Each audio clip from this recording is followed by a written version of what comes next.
All right. Hey, everybody. Welcome to this Metadata Demand 2022 session on how to scale your demand engine using data. In terms of what we'd like to cover today, there's a lot to get through. So we only have 25 minutes. So I'm going to zip through a bunch of things, but we're going to start with company dynamics just to set the stage so that regardless of what stage of company that you are at, you can get value from this session and take it back to your business and start to scale your marketing engine faster. So if you look at every business, every company has a unique marketing puzzle with different constraints, challenges, and opportunities, and it's dependent on the starting points. The way we like to think about it is that there are 5 stages of most businesses that they fall into in terms of marketing maturity. Number 1, it's a new go-to-market. So here's where it's potentially a new startup or a new product launch. The founder usually leads the marketing engine.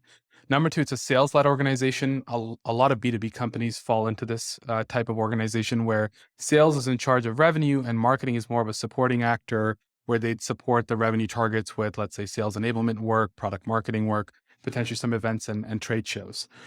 Third is a nascent marketing organization where, let's say, 10 to 15% of pipeline that's being generated is being generated by marketing. But marketing investment in general is around 300,000, could be up to 500, but the team is usually limited. It's one to 3 people. Fourth is the marketing organization that's having some type of impact. And here's where you'll see pipeline contribution be somewhere in that 15 to 25% range. And the team will be a little bit larger as well, where you're looking at about 4 to 7 people.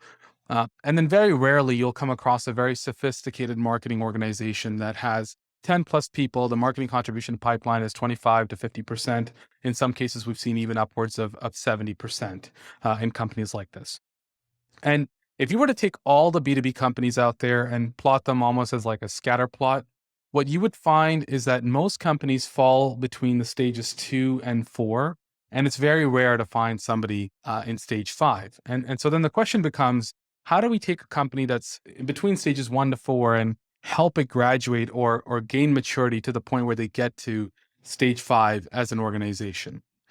And so the way we think about this is about building a pyramid of sophistication for marketing maturity. And think of it as 5 layers. So layer 1 is your foundational work. This is where you have things like your market analysis, customer analysis, your branding and messaging and the overall framework and story that you want to tell to the market. Layer 2 is your infrastructure. This is where you would have your tech stack, your website, your product marketing and other key materials that you're using to interact with customers to convey that story to potential prospects, and even your revenue operations and data ops work that goes into marketing and sales. Third is a planning layer where you have strategy for the overall marketing machine and also your overall go-to-market, the programs that you're running for demand gen, and the types of content that you're producing. And these can vary by channel, right? Demand gen can play across events and ABM, and it can also be paid search and paid social. It can be many things. So all of that is included in that layer. Fourth is a resourcing layer, which is once you define exactly what it is that you want to do, this is where you need to figure out who are the people you need to execute on that strategy and how much money do you require to actually be able to implement those ideas.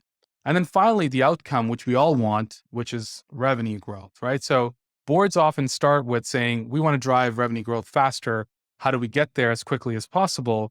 But really, you need to work your way through these layers to actually be able to get there.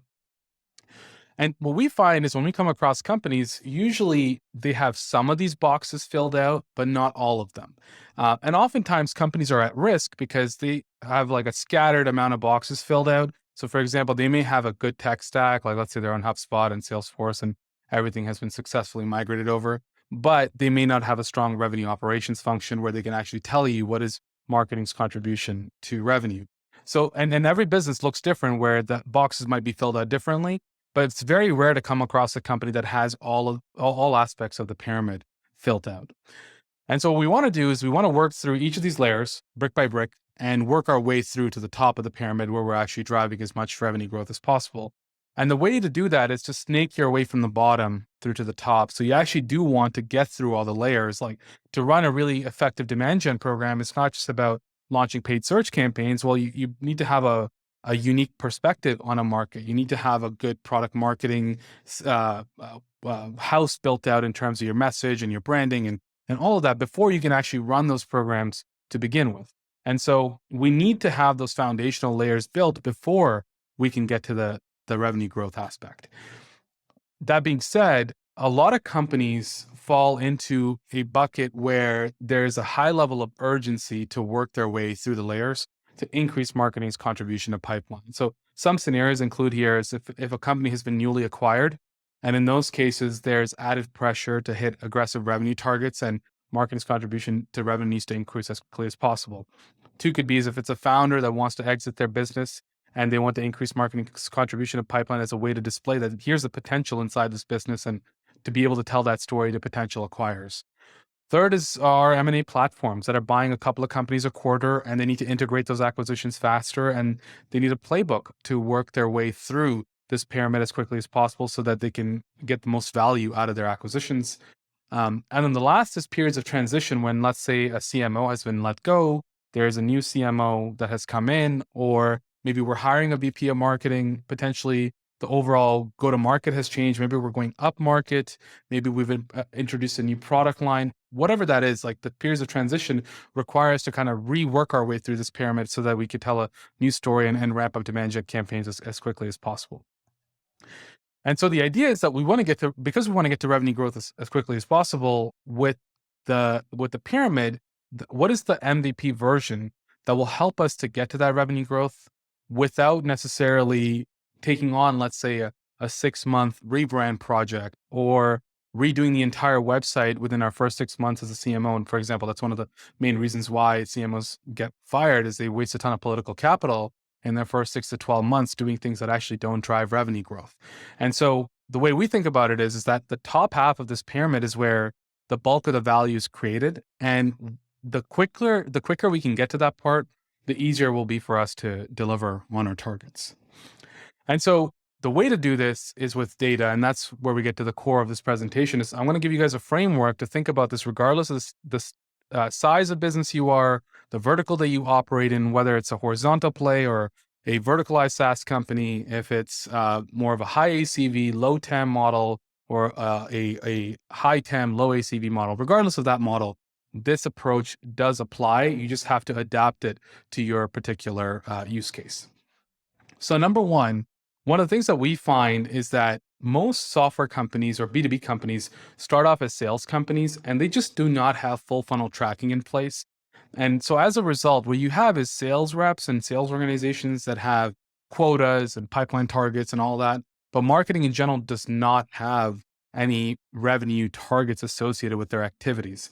And along with that, there isn't enough infrastructure and tracking in place to actually figure out, is the effort that we're putting into marketing actually driving revenue growth? So the first step to getting to some level of maturity is to have MQL-to-Close reporting built out. That's not to say that we want to religiously look at only one data point. There's a lot of talk out there about the dark funnel and all that stuff. So all that is valid, but that being said, we need some base level understanding of where is our marketing spend going today and what is the impact on close one revenue. And so as an example here, in this particular business, you can see that we want to track how many new MQLs we're bringing in from new prospects, how many opportunities are coming from existing customers, what percentage of those are getting to close one an opportunity, and overall, how much revenue are we driving from those different MQLs. Similarly, we want tracking across the whole funnel. So depending on the type of business you are, the stages of the funnel that you look at would be different. So in this case, this is a business that would be more of a product-led business. So in their case, they want to look at how many MQLs are coming through the door, how many website visitors do they have, how many people are filling out form submissions, how many people get to product qualified lead status, sales accepted lead status, and even close one status to actually figure out how effective is our funnel through every single stage. And we want to do that to eventually understand conversion rates, yes, but at the end of the day, what we want to know is what is our overall funnel efficiency? And that is to say, how many leads or MQLs or opportunities do we need at the top of the pipeline to get to one closed one deal? And how much revenue is that worth to us?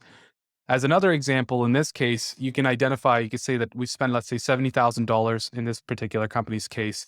We generated 120 MQLs. We generated only 13 opportunities on the back of that, but about 31% of those closed, so about 4 deals. And so in total, we had an average deal size of $12,000, but that means that our payback period is about 18 months. 18 months is not great if you're a B2B business. You want to be closer to that 12-month mark unless you've raised a ton of money and you have that runway to actually be able to break even within that 18-month mark and you're able to grow more aggressively. But depending on the type of business you are, in general, you want to be closer to that 12-month mark, especially as you can see VC markets tightening right now. CAC payback period is going to be one of those hot button topics where you want to stay within that 12-month range to be more profitable than you were before, where capital was more readily available. And we're doing all this math to ultimately understand what is our acceptable cost per lead, which is how much can we spend to acquire a prospect at the top of the funnel, given the conversion rates that we know occur downstream, so that we can figure out, okay, like our deal size, let's say, is worth $1,000.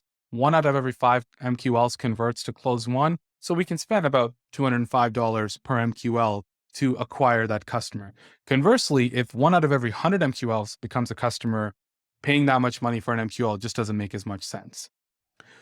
And then by having this type of a baseline established, we can now judge all the different channels that we're investing our marketing dollars into. And since they're limited, we got to figure out what's working and what's not and reallocate funds depending on which channels are better than others. So in this company's case, it turns out that in terms of physical events, their acceptable cost per lead is about $207, excuse me, per MQL, but they're actually spending about $260 per MQL. Conversely, on advertising, it's way more lopsided where they can spend only $57 and they're spending actually $218. And you can see that with this net difference, if you look at, for example, Google pay-per-click advertising, they're way better off in terms of actual cost per MQL versus acceptable.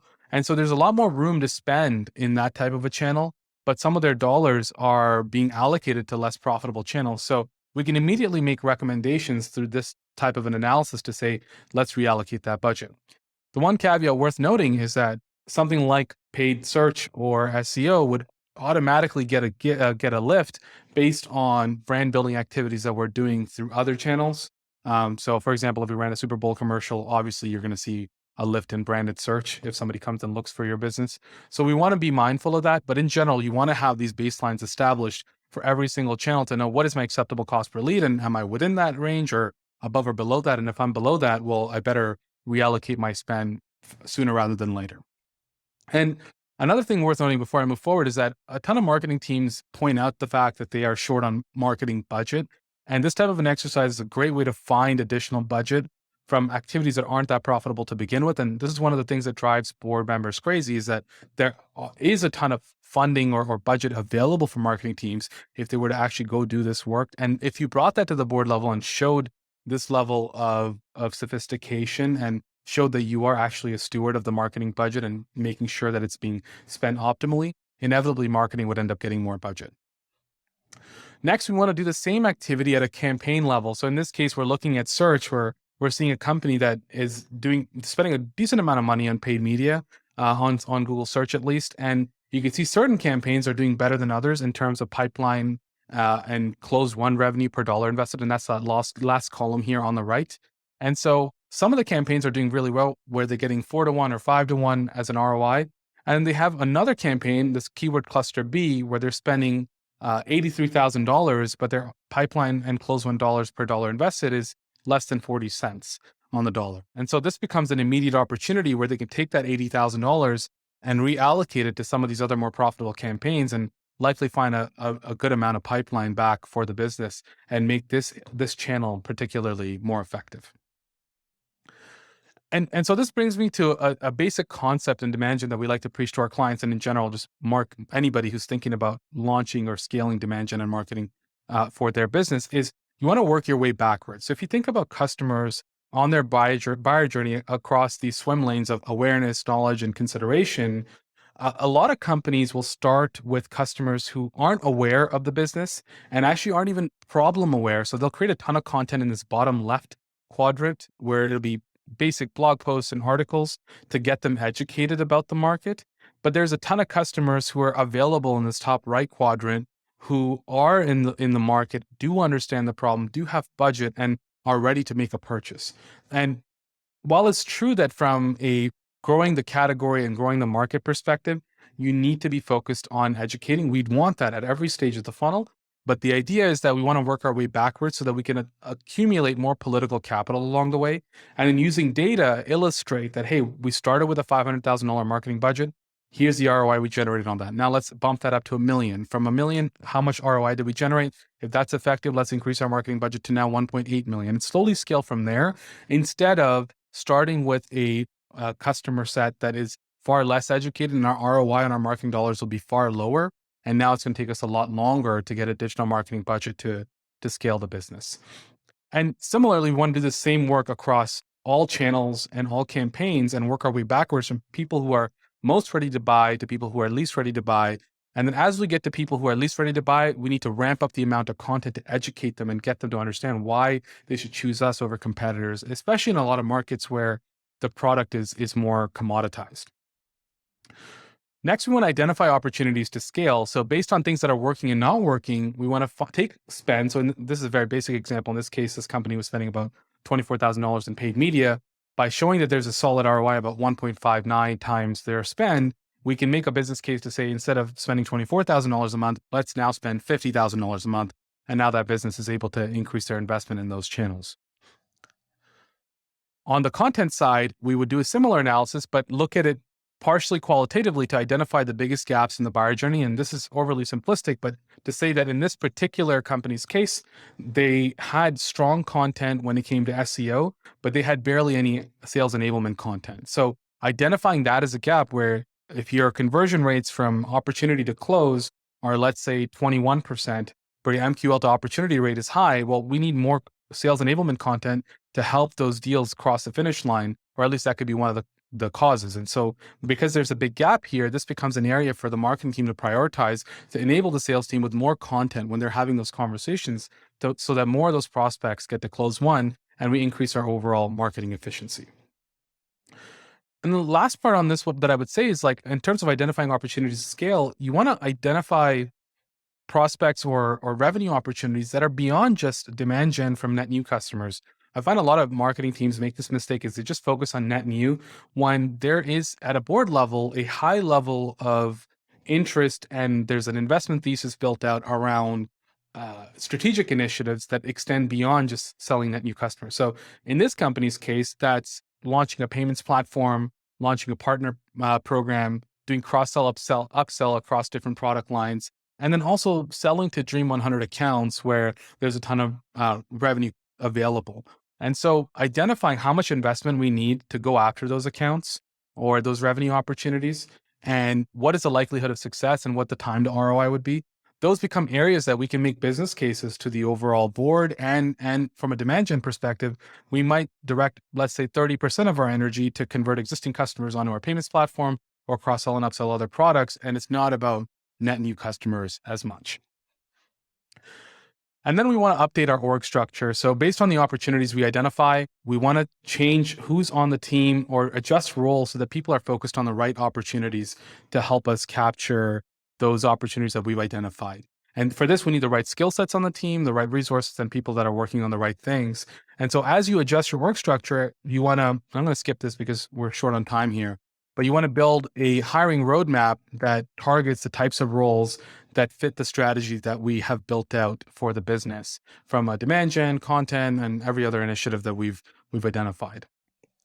And then the last piece is the budget required. So picking up the strategic initiatives and the revenue associated with those, we similarly want to look at how much marketing support is required to get to our bookings targets and how many MQLs did we actually produce. So in this company's case, let's say they need 18 million in bookings in Q4 and they need 83,000 MQLs in the previous quarter to do that, and they only generated 69,000. Well, they have an MQL shortfall of about 17%.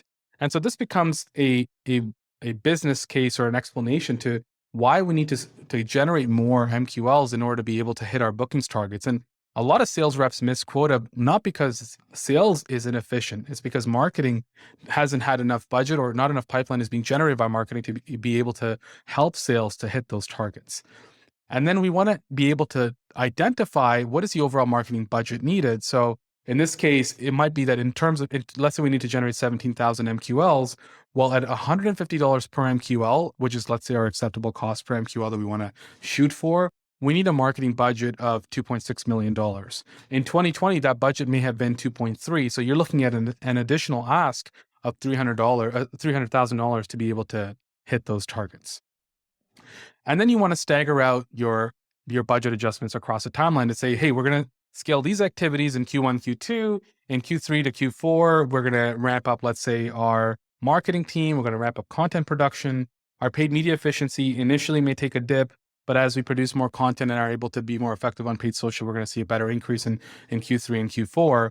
And you want to bring that back to say, here's how our spend overall will be adjusted. Here's the budget addition that we require. Let's say you have multiple product lines or multiple channels. You can scale out your spend or display it like this at a board level to say, here are the adjustments that we require to be able to hit those targets.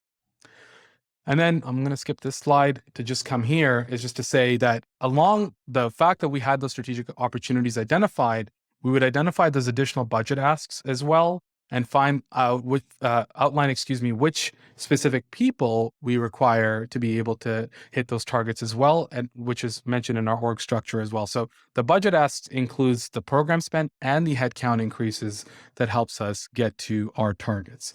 And so the overall idea is to get scientific about our marketing engine, is to have the right infrastructure in place to actually be able to measure what's working and what's not working, be able to tie that to our overall plans and analysis, and then take that analysis and make forecasts, and then based on that, identify who we need to be able to support the execution of those plans, and then ultimately tie that to a budget ask. Because at the end of the day, the marketing is a function of how much budget it has available after it's become really efficient. So we want to start by becoming efficient, and then we want to start to take additional budget in to that efficient model to be able to scale and turn that into a real engine and machine for the business. So I'll stop there, and if there's any questions, we'll leave it here for this time. So thank you.